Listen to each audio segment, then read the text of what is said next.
muito boa, né? Então, pelo conhecimento que ele tem muito vasto, não tem como fazer respostas objetivas, já perceberam, né? Mas estamos indo para a parte final, né? Que eu reservei 2 perguntas relacionadas com o BRICS e a consequência do BRICS, que é uma moeda ou não, né? Bom, todo mundo sabe a história do BRIC, né? O Jim O'Neill, lá do Goldman Sachs, né? Ele falava assim, preste atenção nessas... Ele que inventou, é acrônimo que fala... Inventou o acrônimo BRIC. Presta atenção nesses 4 países aqui, começaram com B, com R, com I e com C, né? Aí, na Assembleia Geral da ONU, em 2006, setembro, o Amorim conversou com os seus colegas aí do BRIC, não tinha África do Sul ainda, né? Olha, se a gente formasse mesmo um bloco com esse que o cara está falando tanto, né? 3 anos depois, 2009, houve a primeira cúpula, né?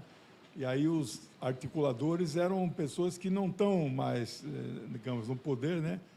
Na Índia, Mohammed Singh. Aliás, ontem começou a eleição na Índia, 44 dias de eleição, 970 milhões de eleitores são chamados a votar. E a notícia ruim é que o Narendra Modi deve fazer 378 cadeiras das 543. O que vai fazer? Bom, mas então é isso, era o Mohammed Singh, né, Hu Jintao, o Medvedev na Rússia, né, e lá na África do Sul, quando a África do Sul entrou, é o Thabo Mbeki, né, que já não está mais. Só o Lula agora que volta a repetir, né?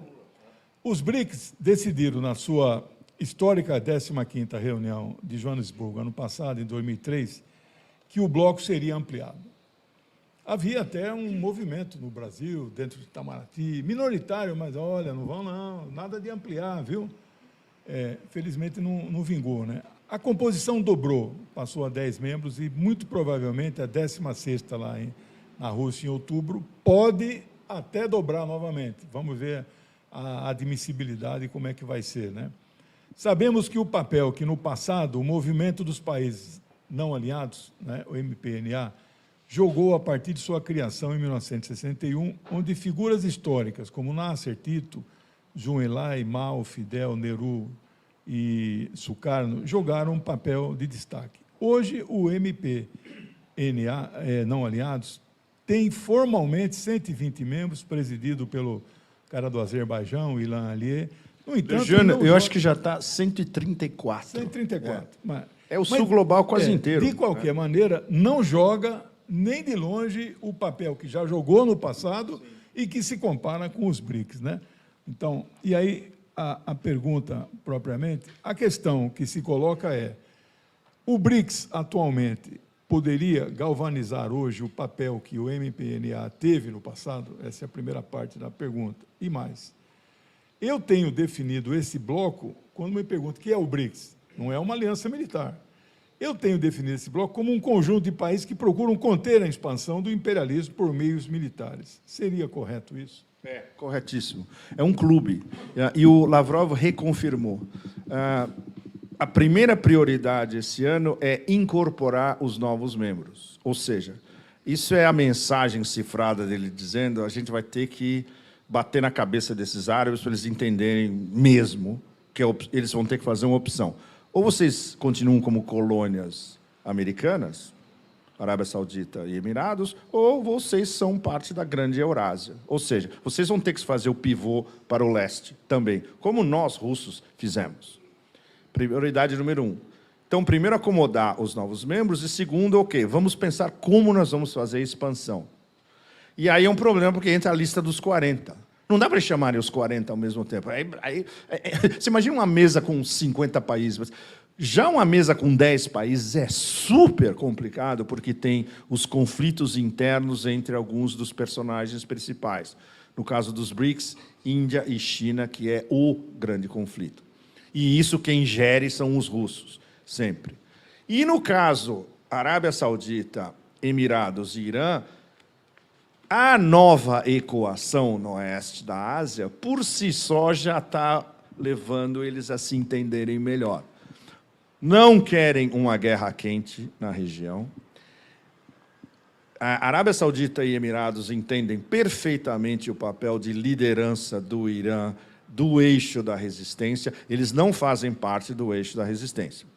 O eixo da resistência é Irã, Síria, Hezbollah, as milícias no Iraque e Ansarallah, Houthis no Iêmen.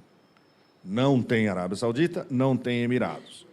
E muito importante, até ontem, literalmente, a Arábia Saudita liderava uma daquelas coalizões à la americana contra o Iêmen. Perderam. Eles foram obrigados a aceitar um cessar-fogo que foi, na prática, uma vitória do Iêmen, o país mais pobre do mundo árabe, o que é um absurdo, porque é o país mais rico culturalmente de todo o mundo árabe, sem competição, devastado, fome de massa, bombardeado, e os caras peitaram a coalição com armas americanas e inglesas, liderada pela Arábia Saudita. Então, a Arábia Saudita e os Emirados são obrigados a engolir o Iêmen, engolir os Houthis e Ansarallah. E agora, o mundo islâmico inteiro, quem são os líderes morais do mundo islâmico hoje? O Iêmen. Porque foram os únicos que tomaram uma medida prática de gênio, que é uma medida geoeconômica. Eles olharam, literalmente, eles olharam o mapa, viram a geografia deles, viram a África, viram o Bab el-Mandeb, viram o Mar Vermelho e falaram, claro, quem controla isso aqui somos nós. Falaram, ok, você é um cargueiro russo, iraniano, chinês, brasileiro, tranquilo, vocês podem passar. Você é um cargueiro ocidental, seja de onde for, que está indo para Israel, ou que apoia Israel, que está levando seja o que for para Israel, não passa. Mais simples do que isso é impossível. Mas é um negócio tão brutalmente simples e brilhante. Mas quem teve essa iniciativa? Não foi ninguém do mundo islâmico, foi o Iêmen em si. Então, hoje você fala em Iêmen, na Indonésia, na Nigéria, etc. Pô, imagina, os caras são os líderes populares do mundo islâmico. E os russos e os chineses entenderam perfeitamente desde o começo. Em janeiro, veio uma delegação do Iêmen em Moscou, recebida com honras, tapete vermelho. E isso é um negócio que depois me passaram diretamente de Sanaa. Eu tenho um convite para ir, que é uma viagem super complicada, visto, avião, etc. E tal. Mas eles falaram, olha, quando você quiser ir, vem, a gente tenta como é que chama? Organizar. Eles querem entrar nos BRICS. Vocês imaginam o Iêmen nos BRICS? Ou seja, o Iêmen está na lista dos 40 e está subindo tão rápido que daqui a pouco eles vão estar na lista dos 4 ou 5 lá em cima, junto com... Bom, a Turquia está na lista, a Argélia, Cazaquistão, Nigéria, Senegal, esses estão no top. O Iêmen está chegando lá no top. Não foi por acaso que eles mandaram essa delegação para Moscou. Basicamente para falar, olha, a gente quer entrar, olha o que a gente pode oferecer para vocês. Mas não precisa nem falar, é só ver o que eles estão fazendo no Mar Vermelho. Né? Então essa mudança de configuração é tão rápida, e tão espetacular, e tão inesperada. Ou seja, a eficiência do Iêmen com uma medida só é quase o equivalente de todo o resto do eixo da resistência. E agora mudou de novo porque, finalmente, o Irã tomou uma decisão estratégica que eles estavam avaliando, diria, há pelo menos 10 anos. Não é mais paciência estratégica. Definição oficial do Ayatollah Khamenei. Agora é dissuasão estratégica. Ah, é? Você quer nos atacar? Ok, a gente responde na hora. E agora eles estão falando praticamente todo dia. Qualquer ataque de vocês vai ser respondido na hora. Simetricamente ou não. Os melhores são as respostas assimétricas deles, inclusive. E aí, finalmente, depois desse carnaval todo, eu posso dar o furo para vocês. Porque o furo já está... Eu publiquei no Twitter e no Telegram, um pouco antes de vir para cá. Eu acordei hoje de manhã, fui olhar, tomei um susto tão grande que eu li 3 vezes para ver se não estava lendo errado. Aí eu contatei a minha fonte e falou, você tem certeza absoluta disso? Ele falou, olha, tudo bem. Ele me respondeu 3 ou 4 vezes. Confirmado e reconfirmado. É uma fonte de inteligência que ninguém pode dizer quem é. Super importante. Não é russa e não é chinesa. eu deduzi que era asiática. Eu não posso dizer de onde. Olha o que aconteceu. Segundo essa fonte hiper alto nível e confiável e avalizada pelo alto nível político. E, inclusive, ele disse, olha, os chineses sabem a história de ponta cabeça. Claro que os chineses não vão... Os chineses são os mais secretos de todos, não vão revelar. Os russos também não vão falar. E o mais extraordinário, depois, revendo a história toda, nem os americanos vão revelar. Para isso acontecer, teve que ter um aviso ao mais alto nível para os americanos, olha, nós vamos fazer isso. E não veio um não. Talvez pela primeira vez na história. A história, segundo a fonte, é aterrorizante. Os israelenses estavam dizendo há alguns dias que a resposta ia ser extremamente forte. Vocês lembram disso, né? Todo dia eles estavam dando uma ameaça. Nós vamos responder a resposta do Irã, ou seja, a contra-resposta israelense, e vai ser forte. Vocês lembram disso, né? Bom. Eles mandaram um F-35, que é o avião, o fighter jet mais sofisticado que eles têm, que ficam estacionados nessa base de Nevatim do Negev, que foi bombardeada pelos mísseis. Claro, não hipersônicos, porque os iranianos falaram várias vezes, nós nem soltamos nossos mísseis hipersônicos. Os mísseis balísticos deles, que são rápidos, mas são subsônicos. 5, segundo as nossas melhores informações, atingiram Nevatim. E 4, aquela outra base, Ramona, exactly. Então, 5 em Nevatim. É lá que estão todos os F-35. Os caras mandaram um F-35, adivinha com o que dentro? Uma bomba nuclear. Mas não para lançar uma bomba nuclear. Para fazer uma detonação na atmosfera e mandar um choque eletromagnético, o que a gente chama de EMP, um choque de pulso eletromagnético, é a abreviação dessa sigla, desse acrônimo EMP. Na atmosfera, o que isso acontece? Isso dá um colapso em todo o sistema elétrico iraniano e imobiliza todas as comunicações eletrônicas. Ou seja, é a definição da Terceira Guerra Mundial. A resposta do Irã disso, estabelecendo que foi isso que aconteceu, eles iam transformar Israel num parque de estacionamento. E eles têm como, porque eles têm mais de 100 mil mísseis, literalmente. O que aconteceu quando o F-35 estava saindo do espaço aéreo jordaniano? É aí que eu falei, mas como os caras fizeram um negócio desse? Foi abatido por um avião da Força Aérea Russa. E foi isso que me chamou a minha atenção. Eu falei, mas não, da onde veio? Claro, veio da Síria, que é perto. Eles podem ter lançado da base de Haimim até a Jordânia, relativamente perto. Eles podem ter lançado de Tartus também. Pode ter sido um míssil hipersônico vindo do Cáspio. Eles têm várias possibilidades. E foi isso que eu queria confirmar. Vocês têm certeza absoluta disso?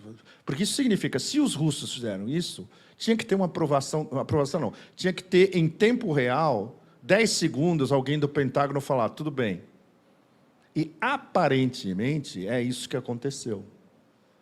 E aí, eu quero falar hoje com o Seymour Hersh, que é o grande repórter investigativo, perguntar para ele diretamente, tenta confirmar com o seu caderno de fontes do Pentágono, se isso... Claro, ninguém vai confirmar isso, porque o final da mensagem dessa fonte dizia, todos os atores concluíram que essa era a melhor solução, porque era o único jeito de cortar a escalação da guerra.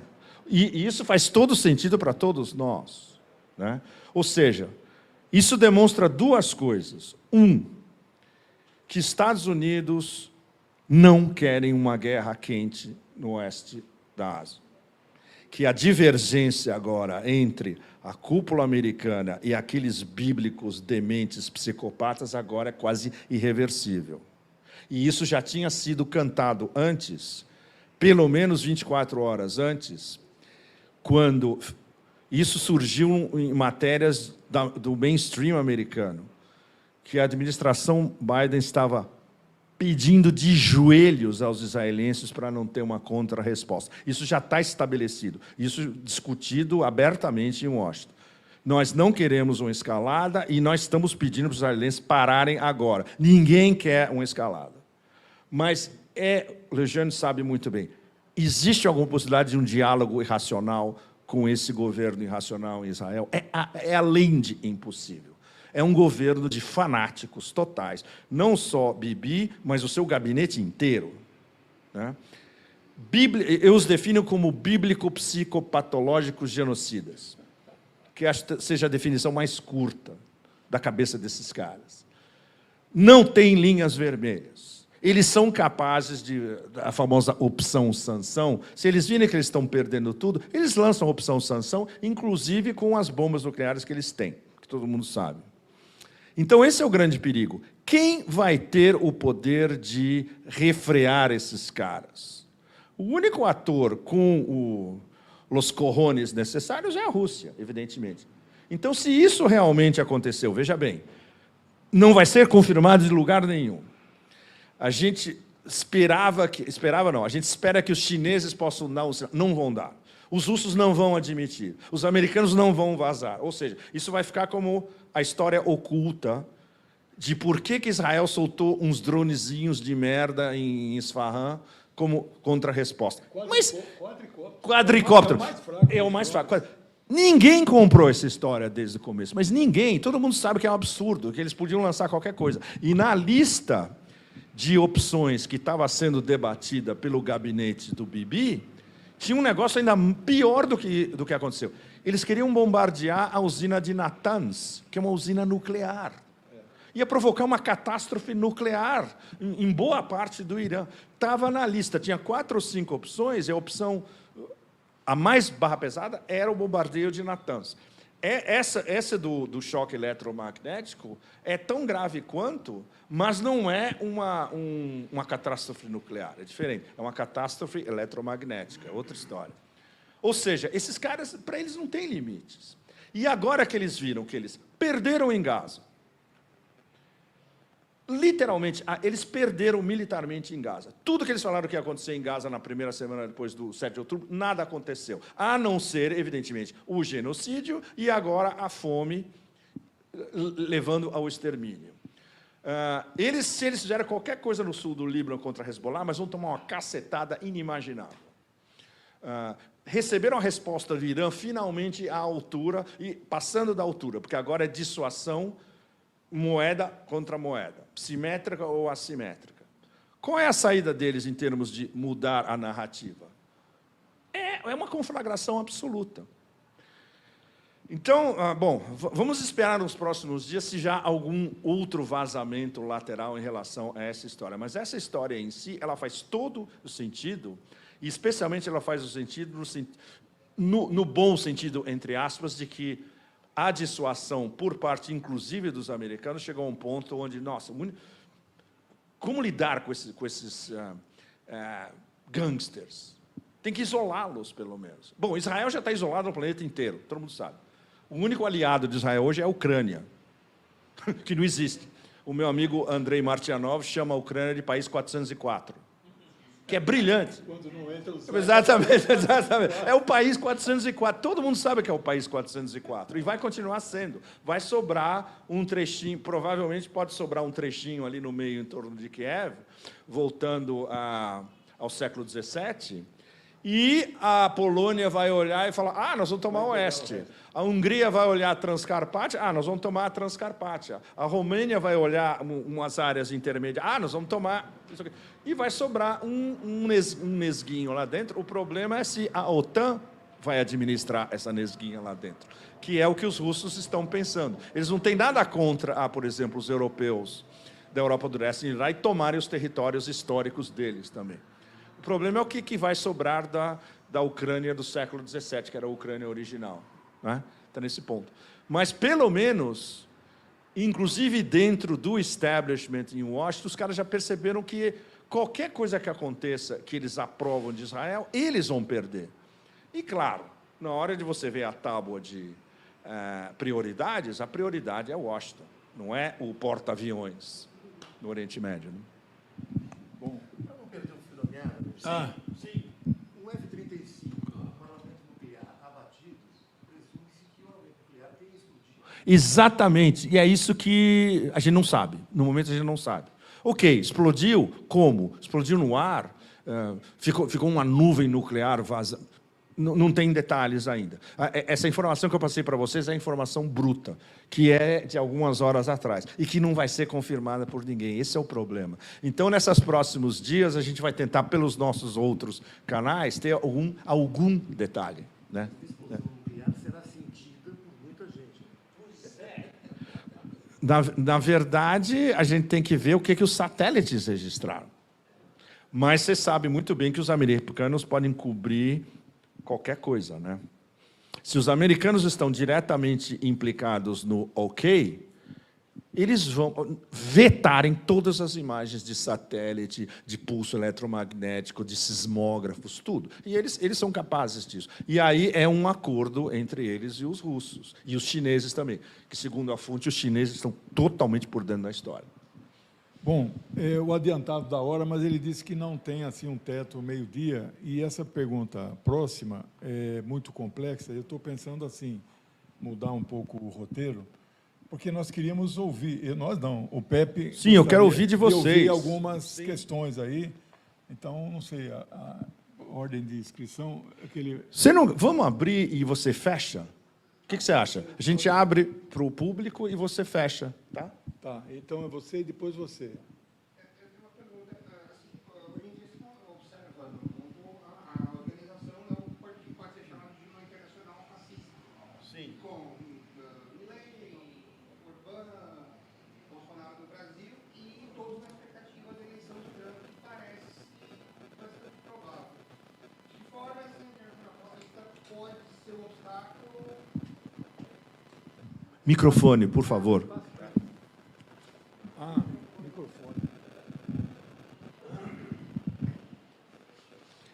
Bom dia a todos. Hoje observa-se no mundo a criação de algo que pode ser chamado de uma internacional fascista, com Orbán na Hungria, Bolsonaro no Brasil, Milei, e todos na expectativa do retorno do Trump à Casa Branca. De que forma essa organização, se pode ser chamada assim, pode ser um obstáculo para o mundo multipolar, como foi desenhado aqui para vocês desde o começo? Bom, é uma resposta super complicada, porque como definir essa internacional fascista? Que fascismo? Quem aplica esse fascismo? Que gradação de fascismo? Porque há muitos desses incluídos nessa suposta organização que não são fascistas. Viktor Orbán não é um fascista. Viktor Orbán é um líder nacionalista húngaro. O fato de que ele não é fascista é o fato de que a Comissão Europeia detesta Viktor Orbán. Se hoje existe uma internacional fascista, entre aspas, e aí é diferente, seria uma internacional libertário-totalitária.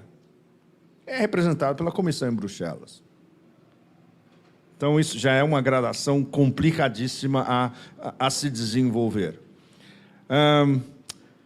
O regime em Kiev é um regime neofascista, sem dúvida nenhuma, mas eles não têm coalizão nenhuma. Eles estão defendendo o gangsterismo deles, porque eles sabem que ninguém vai defendê-los.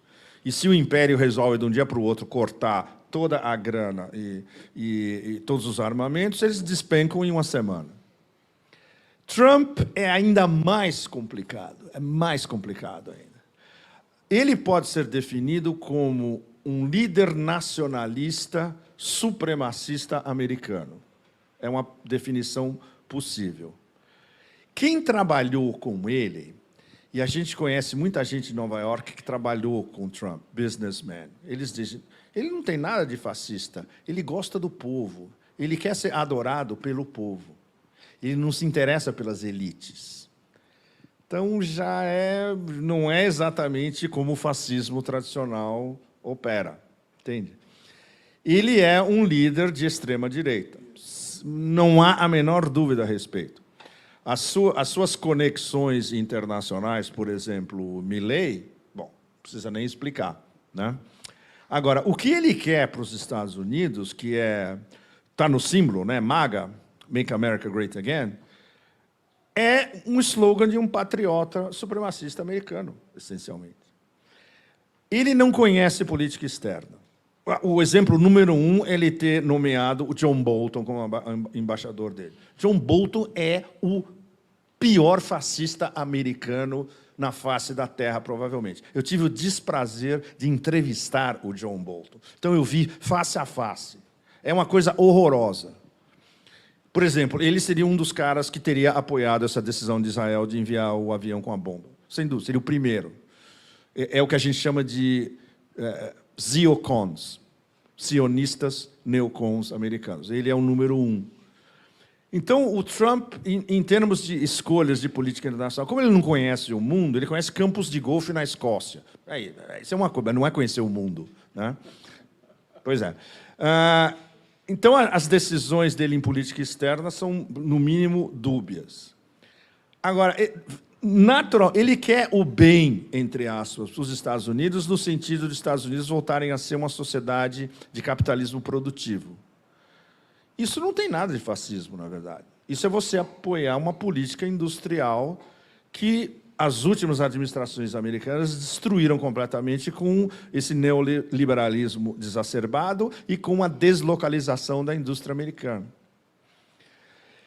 Agora, Bolsonaro, bom, não preciso explicar para vocês, me explicam quem é Bolsonaro, não há a menor dúvida. Então, existe uma articulação de extrema-direita a nível global que é extremamente preocupante. Mas eu diria que ela é tão perigosa quanto esse sistema que a gente pode definir como totalitarismo liberal. Por exemplo, o Dugin, a definição dele é muito mais radical. Ele fala em totalitarismo absoluto do Ocidente. Eu acho que é uma coisa mais de gradações. Totalitarismo liberal seria... quais são os personagens principais? A gente podia detectar vários. Principal, Davos. O Great Reset de Davos. O segundo personagem principal, fora os americanos, a Comissão em Bruxelas, que é liderada por uma neta de nazis. A Comissão Europeia, por definição... Pústula. Eu a chamo de Pústula von der Lugen. Né? Lugen em alemão é lying, né? É mentira. Ou seja, a pústula que mente. Aí eu pensei, não, talvez... Por que não chamar ela de medusa tóxica? Aí eu uso os dois, interpolados. Porque é uma medusa tóxica, é uma coisa absurda. Bom, eu tenho amigos na Comissão Europeia, vocês têm uma ideia do horror. Eu tenho amigos na Comissão Europeia que redigem sanções contra a Rússia. Bom, depois deixaram de ser amigos, evidentemente, né? Mas todo aquele corpo de eurocratas hiper bem pagos da comissão, eles têm um prédio gigantesco, o Bar-Lemont, em Bruxelas, com 33 mil funcionários dentro, ganhando no mínimo 10 mil euros por mês de salário, sem pagar impostos, e depois com aposentadoria, tempo integral, salário integral, sem pagar impostos, e os comissários ganham 30, 40 mil euros por mês sem pagar impostos. Ou seja, a mentalidade desses caras é: vou me aposentar e vou morar na Tailândia. Literalmente, eu conheço um belga que fez exatamente isso. Ele estava sonhando com a aposentadoria e foi morar na Tailândia com a sua maravilhosa pensão para o resto da vida. Ou seja, o que esses caras pensam é isso. Então, se eles têm que redigir um papel burocrático impondo sanções a um país X, foda-se, eles nem pensam, entende? Então, essa é a lógica kafkiana, totalitária, liberal, de uma instituição como a Comissão. Nós podemos analisar isso como um fascismo na prática, no fundo, tão perigoso quanto esse fascismo da extrema-direita. Então, isso talvez dê um pouco de gradação para vocês. É muito mais complicado de a gente só jogar um rótulo em cima, né? Uma pergunta. Sim. Você colocou aqui, agora há pouco, A questão é 60 bilhões que vão ser liberados pelos Estados Unidos agora para a guerra, tanto da Ucrânia quanto Israel também. Vai ser dinheiro. Opa, mais perto, tá. A gente sabe que um dos motivos do apoio dos Estados Unidos a Israel visa também um grande inimigo para os Estados Unidos, que é o Irã. É um empecilho para eles. Para mim é uma grande contradição essa questão da aprovação dessa verba para Israel e a questão dos Estados Unidos se colocar contra o que aconteceu e não parte desse plano, entendeu? Desse avião em cima do Irã. Eu queria entender um pouco mais isso. É ótima pergunta, porque isso mostra para vocês como, mesmo na cúpula americana, existe um certo dissenso. A diferença é que, em termos de Israel, no Senado e no Congresso, eles controlam mais de 90% dos dois. Então, tudo tem que ser dirigido à proteção, entre aspas, de Israel. A diferença é que agora esse regime ultrapassou todos os limites. E agora, o que o regime em Tel Aviv faz atinge diretamente interesses americanos. Aí, como todo poder hegemônico, quem manda aqui é a gente. Isso aqui nós não queremos. Não é assim. É o que explica a Casa Branca pedir de joelhos, olha, não escala agora, porque para nós não é isso. A gente não quer isso agora, especialmente no ano eleitoral. E a única coisa que a administração, eu chamo ele de crash test dummy, como é em português? Aquele boneco de teste, né? Do cadáver ambulante na Casa Branca. A única coisa que o time todo pensa é a eleição em novembro. Que eles estão vendo que está praticamente perdida, e a última coisa que eles querem é uma guerra quente e o barril do petróleo chegar a 150, 200. Então, não tem outra lógica. Hoje Diga. eu vi até $900. Sim, pode chegar. Destruírem os campos. Sim, pode chegar a 900 se, por exemplo, o Irã bloqueasse o Estreito de Hormuz e se eles atacassem as bases americanas e campos de petróleo. Eles não atacariam campos de petróleo porque é contraproducente e, além disso, a Arábia Saudita e os Emirados iriam, entre aspas, apoiar o Irã, mas bloquear o Estreito de Hormuz é a opção letal número 1, fora uma bomba nuclear. Todo mundo sabe. A Goldman Sachs fez várias projeções, alguns anos atrás. A gente escreveu sobre isso na época, vários de nós. Que toda a pirâmide de derivativos, que tem as cifras mais absolutas, mas que chegam a quadrilhões de dólares, rui, e, por definição, rui todo o sistema financeiro internacional, inteiro. E o Irã sabe que eles têm isso na mão. Eles podem fazer isso brincando. Muito fácil. E os americanos sabem disso, e o Pentágono sabe disso. Então, jamais eles iam chegar a um nível de provocação como esse. E o que Israel está fazendo agora está chegando a um nível de provocação de uma resposta iraniana absolutamente devastadora, como já demonstraram na mensagem. Ou seja, eles chamam de nova equação, é o termo oficial, nova equação. A nova equação mudou o jogo de ponta cabeça.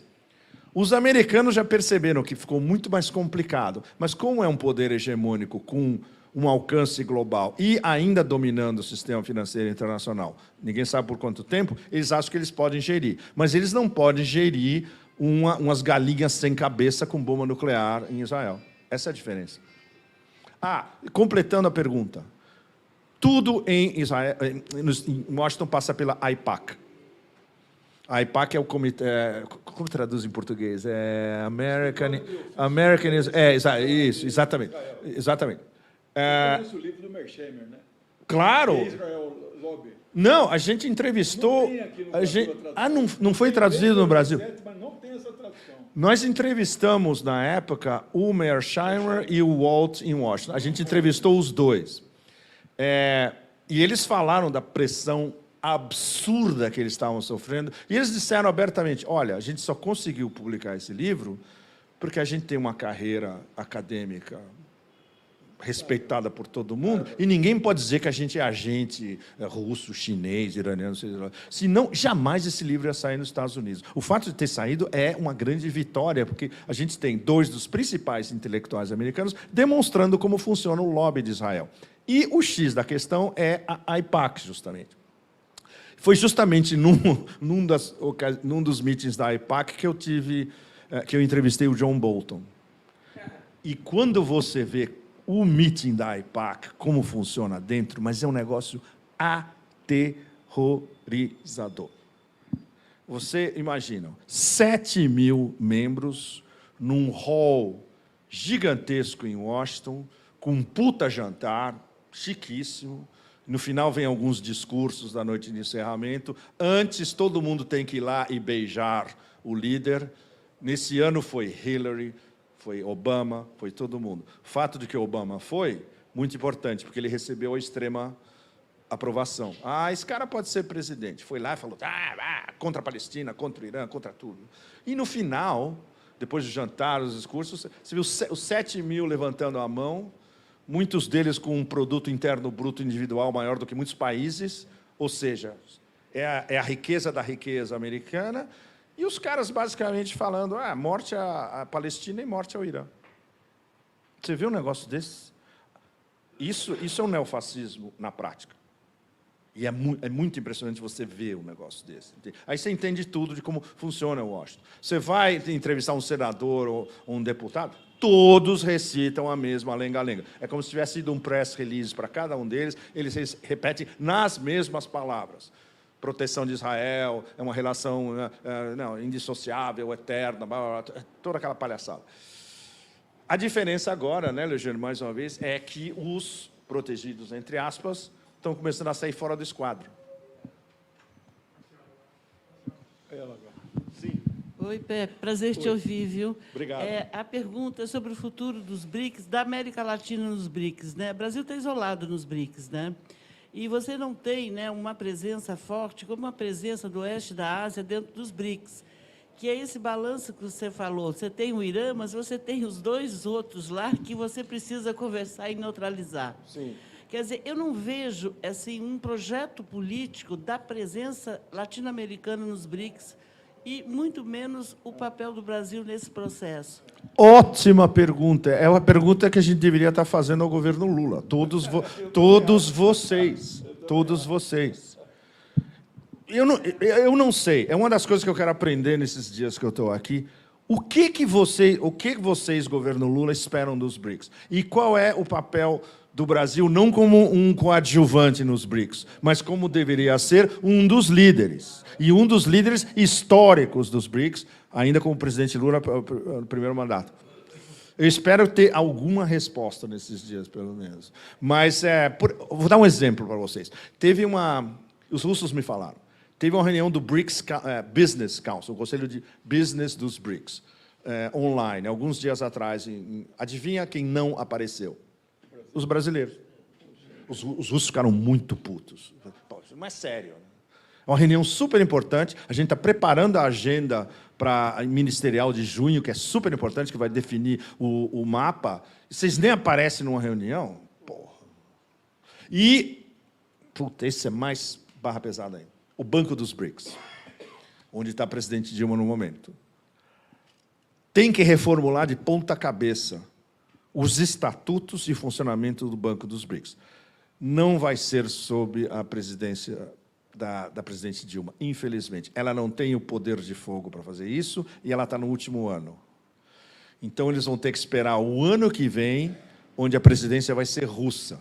Porque se eles não mudam os estatutos dos BRICS, os BRICS não vão... O Banco dos BRICS, desculpe, o NDB, não vai ser um banco de desenvolvimento a favor do Sul Global. Sabe por quê? Vocês não vão acreditar nisso. Os estatutos estão redigidos em dólar. Como é que você pode ter um banco de desenvolvimento do Sul Global que quer fazer desdolarização, onde tudo que rege o funcionamento do banco está na moeda do inimigo? Ou seja, os problemas são tão gigantescos, você tem que começar da base de tudo isso. E, infelizmente, o Brasil, nesse ano, não tem a força suficiente para tomar iniciativa, pelo menos. Entende? Desculpa, é uma pena. Quando eu vi, eu fiquei muito triste. E o Glaziev, quando eu fui conversar com o Glaziev, essa entrevista acho que foi traduzida, saiu no 247 traduzido, se não me engano. O Glaziev, várias coisas que ele falou foram off the record, né? Essa eu posso revelar para vocês, porque diretamente o Brasil, ele fala, olha, eu tive um encontro com a presidente Dilma, mostrei as minhas ideias de desdolarização, ela viu, achou muito legal, etc. Não teve nenhuma sequência.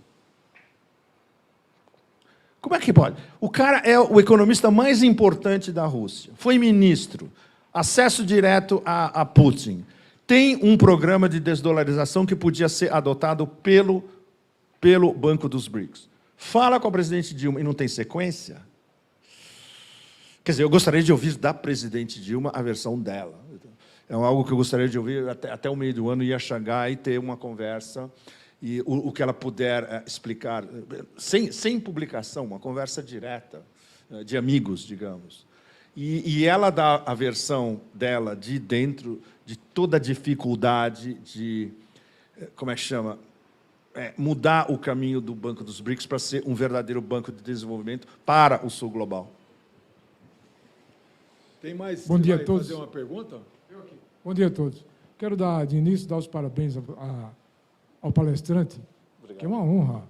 Você ter uma aula magistral desse nível aqui, que a imprensa brasileira jamais publicaria isso.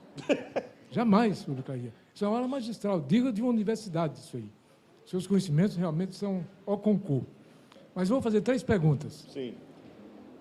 Você, na sua explanação, falou que a elite russa ela é murista. Ela talvez sonhe com o sonho americano. Eu perguntaria, a elite empresarial chinesa, hoje, mais poderosa até, também tem esse pensamento da elite russa? Primeiro. Segundo, eu gostaria que você falasse sobre a Ursula von der Leyen, aquela lá da Europa, que foi ao Japão e, diante do primeiro-ministro do Japão, falou, uma louca, que a bomba atômica de Hiroshima e Nagasaki foi tramada pelos russos, para os japoneses odiar o russo. Isso é uma coisa inimaginável. Inimaginável. E terceiro, eu gostaria de saber, esse ataque do caça russo, a Rússia comunicou aos Estados Unidos? Nós não sabemos. Nós não sabemos. É uma cortina. E esse é o problema. Como é uma história ultra secreta, que só quem sabe são agências de inteligência, e todas as agências de inteligência são secretas. Ou seja, se isso vazou, é porque eles querem que nós saibamos que isso aconteceu. Ou seja, para legitimar, na verdade, todos os atores, no sentido de que ninguém quer uma guerra quente. Ou seja, o objetivo de vazar uma informação tão sensível como essa é dizer, olha, ninguém quer guerra quente aqui, inclusive o Império. Tudo isso é verdade. Agora, o procedimento, como isso foi feito, e eu fico imaginando o processo e falo, os caras devem ter tido, acho que uma janela de 1 minuto, talvez, para dar uma resposta. E os caras deram a resposta no tempo real, tanto assim, o que isso aconteceu? Os russos jamais iam fazer algo que provocasse um clash direto com os americanos. E isso é legal porque eles têm canais via generais, etc. Eles estão sempre falando. Eles não podem admitir, mas eles estão sempre falando. Por exemplo, o William Burns, ele fala sempre com o Narishkin, o tempo todo, telefone. E, às vezes, eles se encontram. E é o Narishkin dá uma chapada na cabeça do William Burns. Mas os caras estão conversando, pelo menos. Porque eles não querem um erro ocasional que possa levar a uma confrontação direta. Eles sabem que todo mundo perde. A pergunta das elites chinesas e da elite russa. Putz, isso é... Desculpe, mas é super complicado. E eu ouvi reclamações de acadêmicos russos dizendo a gente não tem especialistas em China suficientes aqui para analisar a profundidade da relação. E, especialmente, esses think tanks russos mais ocidentalizados, por exemplo, o Valdai. O Valdai eu vou sempre, eu conheço os caras, eu vou nas reuniões, etc. eles falam muito pouco de China. Eles deviam estar falando de China todo dia, literalmente. É a relação bilateral mais importante que eles têm. Mas, como tem muitos atlanticistas, eles estão sempre olhando para a Europa e para os Estados Unidos. Esse é um sério problema. E os chineses... É complicado, porque entra o problema... lost in translation, perder na tradução. Tem um problema linguístico. Poucos falam russo, evidentemente, e até poucos falam inglês. A língua de comunicação entre eles é basicamente em inglês. Alguns dos melhores analistas chineses, tem muito poucos que são fluentes em inglês. E esses, a maioria, tem mais acesso ao Ocidente, ou eles transitam mais com o Ocidente, e não conhecem muito a Rússia.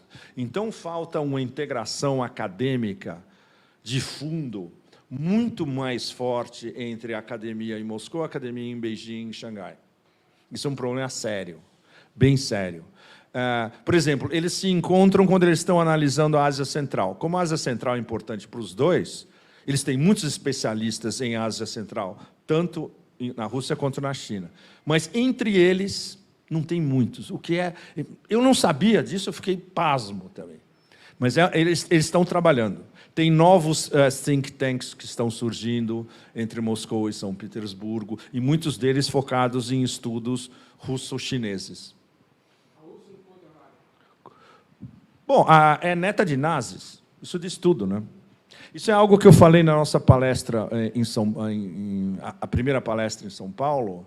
As raízes dos personagens que montaram, basicamente, a integração europeia. 2 franceses e um alemão. O alemão era um oficial nazi, literalmente. Os 2 franceses eram colaboracionistas de Vichy. Esses são os 3 principais personagens do embrião do que hoje é a Comissão Europeia. Exatamente. Imagina, quando você vê que os caras que montaram, como a NASA, os grandes engenheiros da NASA eram todos nazistas. Todos eram nazistas, todos. Ou seja, está na raiz do totalitarismo liberal, como a gente pode definir hoje, né? E no caso da União Europeia, que é um mecanismo de... que agora está começando a falar isso, pelo menos diretamente, o Varoufakis, por exemplo. O Varoufakis ele está sendo praticamente caçado da Europa como um todo. Inclusive, eles confiscaram as contas bancárias do Varoufakis. É um negócio completamente louco. É um totalitarismo liberal. Total. Então, alô? Tá? Tem que chegar bem pertinho. Tá, são 2 detalhes de uma questão mais geral. Assim, se deram esse aviso para você, se tem a ver com os Estados Unidos, não seria uma forma de dar um basta em Israel? Sim. A outra coisa é uma coisa que eu li até no Face, mas eu confirmei que é uma notícia, acho que, no caso, é um jornal italiano, porque a minha amiga era italiana, que a Olena Zelensky, a mulher do Zelensky, comprou uma espécie de palácio lá em Londres. Verdade. Isso não seria uma fuga? Ele tem uma casa, uma mansão na Toscana de 10 bilhões de euros. Ele tem de jeito nenhum. Isso foi confirmado pelos italianos independentes. Foram visitar a casa na Toscana. Tudo confirmado. Viram a papelada. Miami, tem zilhões de propriedades em Miami, inclusive uma que ele comprou para a família, para os pais, etc. Ou seja, ele tem várias pontos de fuga, dizendo que já está tudo armado. Já está todo mundo lá, os mordomos esperando em luvinha branca. Né? Agora, tudo pronto. A outra questão agora que envolve o Brasil. Sim. Eu sempre achei o problema, e continuo achando, a proposta do Ministério das Relações Exteriores, o Haddad, um monte de gente, de fazer o tal acordo UE-Mercosul. Eu estou dando graças a Deus que o Macron não quer. Mas aí a sensação que eu tenho é que você tem os Estados Unidos, e com tudo que a gente está vendo no BRICS, a gente falou, que seria uma espécie de eixo de poder, uma espécie de visão do mundo. Américas, e aí também a Europa, e o Brasil fazendo, desculpa se termos essa cagada, e uma divisão do mundo onde nós ficamos no quintal. Né? Eu estou certa? Certíssima. Certíssima, porque isso dentro do grande quadro. Isso acho que eu tenho que falar em todas as palestras. Leonardo, me desculpe se eu vou repetir esse tema em todas as palestras. O Império está sendo expulso da Eurásia, como um todo, por Rússia, China e Irã, especialmente. O Império corre o risco de ser expulso do oeste da Ásia, pelo eixo da resistência, ou inclusive até com colaboração do Golfo Pérsico, das monarquias do Golfo Pérsico, ficam olhando para onde está soprando o vento. Para o leste. Então, bye, nós vamos fazer business com o leste. Ou seja, o que sobra para o Império? A África, nem pensar. A África é da Rússia e da China. A Europa já está dominada, por enquanto.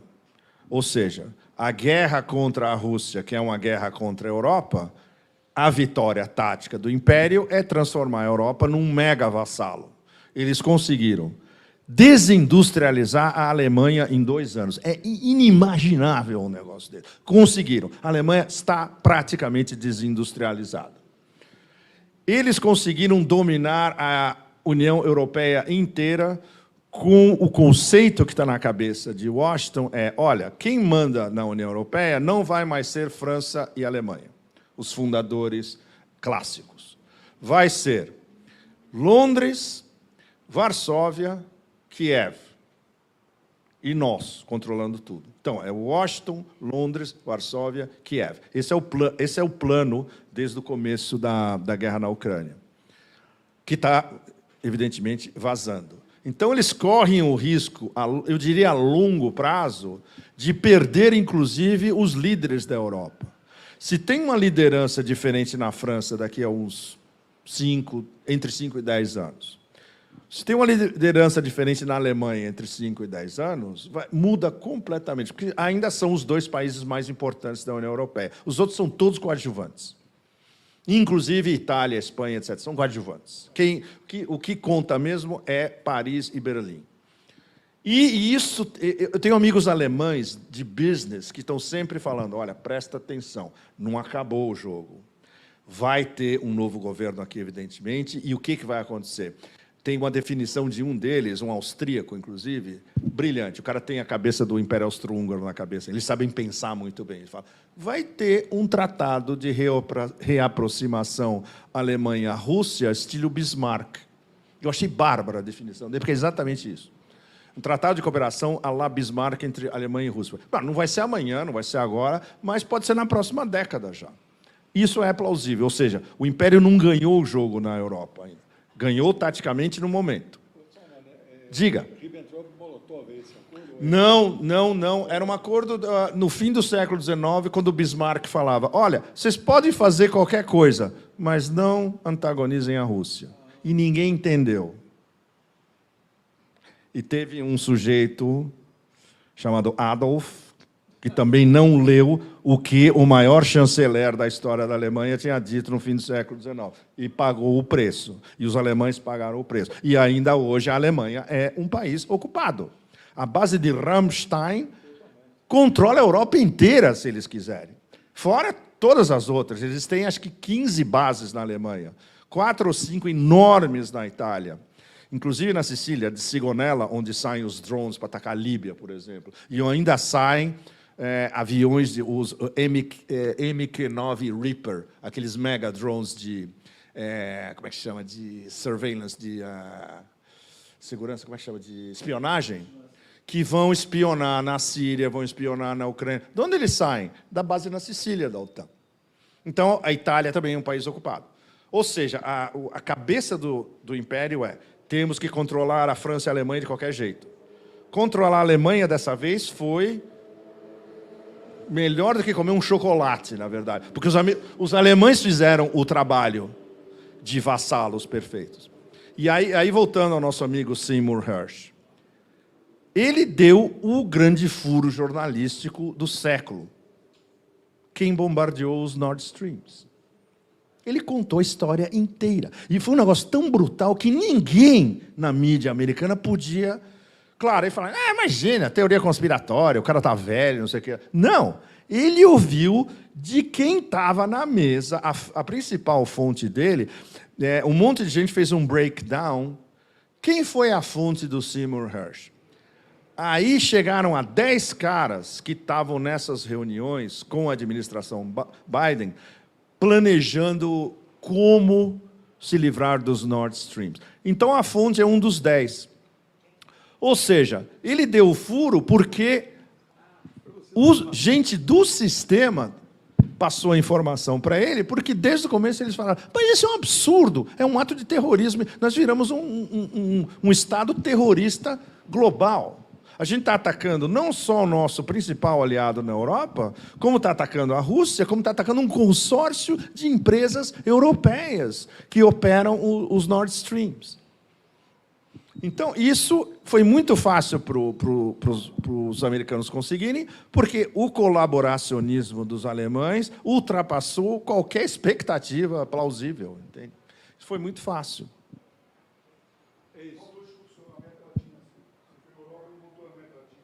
Exatamente, eu não cheguei na América Latina. Ou seja, o que... Leogênio acabou de dar a resposta curta e grossa. O que sobrou como área onde eles não vão largar, seja o que acontecer? Vai encher de base militar. Exatamente. A América do Sul, que é muito mais importante, evidentemente, e o país mais importante da América do Sul, nós. Eles não vão largar o Brasil jamais. Então, todos no Brasil têm que estar extremamente atentos. Todo tipo de maquinação direta, indireta, acordo, etc. E tal. Por exemplo, olhando de fora, o que me deixou pasmo foi Jake Sullivan, em Brasília, lendo para o Lula a cartinha. Olha, agora você vai ter que seguir a listinha. Puta, o dia que saiu essa imagem, eu falei, puta, estamos fodidos. Para mim, isso resume tudo. Claro, não sei, o governo Lula vai desmentir, evidentemente, isso, mas me desculpe, são os fatos. Eles mandaram o assessor de segurança nacional para falar com o presidente do país mais importante da América do Sul e falar, olha, vocês vão ter que seguir o que a gente quer. Senão... Isso explica uma postura tímida do Brasil nos BRICS. Talvez. Boa colocação, exatamente. Boa colocação. Pessoal, vamos ver. Depois vamos ver quantas mais ou se já terminamos. A minha pergunta é sobre que papel a Turquia joga na guerra lá contra a OTAN, né? Porque ela é membro da OTAN.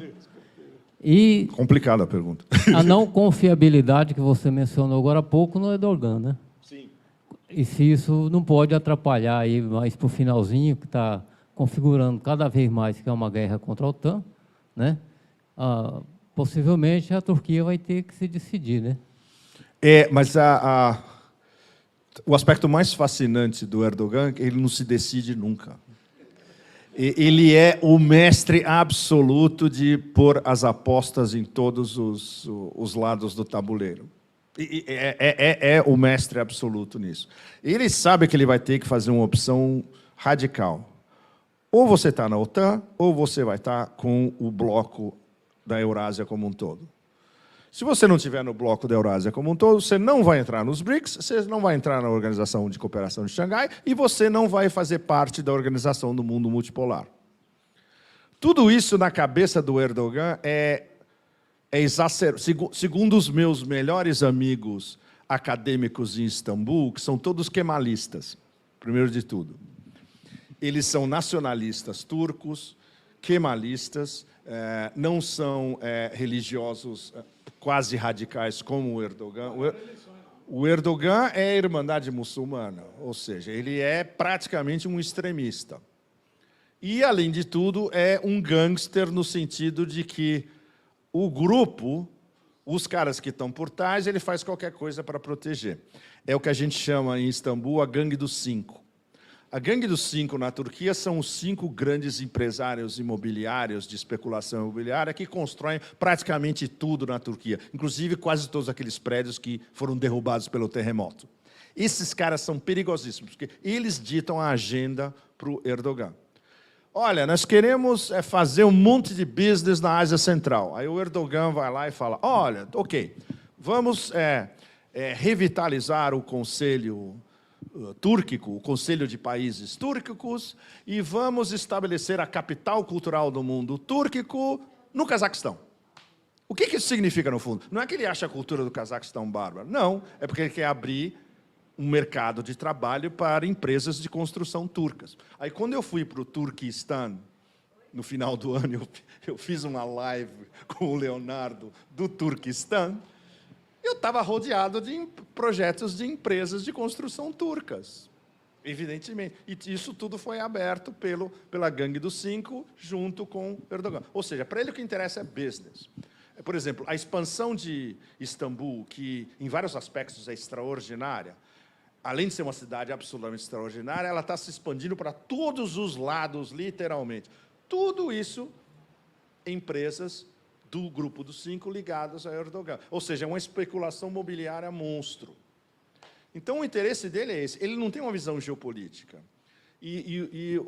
Os meus contatos em Istambul, que são muito bem informados, eles me disseram, escuta, ele nem sabe ler o Corão direito. Quando ele cita o Corão, ele cita errado. E ele não lê. É um presidente que não lê. Ele não lê nada. Ele acha que sabe tudo. Tem um conselho de ministros, só ele fala, ele não deixa nenhum dos ministros abalizados, competentes, falar. Ou seja, é uma visão extremamente redutiva, né? E não tem uma visão geopolítica. Ele não entende o que é a constituição do mundo multipolar com grandes polos na Eurásia e no sul global. Ele não consegue entender, é muito complicado, infelizmente. Mas é a leitura realista. Foi legal, por exemplo, isso é uma coisa que eu aprendi há 2 anos atrás só. Você tem que ir lá, falar, ver, e aí você aprende lá mesmo. Não tem outro jeito. Olhando de fora, nenhum analista é capaz de saber esses detalhes, entende? Bom, pessoal, eu sei que talvez algumas pessoas que gostariam ainda de falar, mas não havia propriamente um teto de meio-dia, mas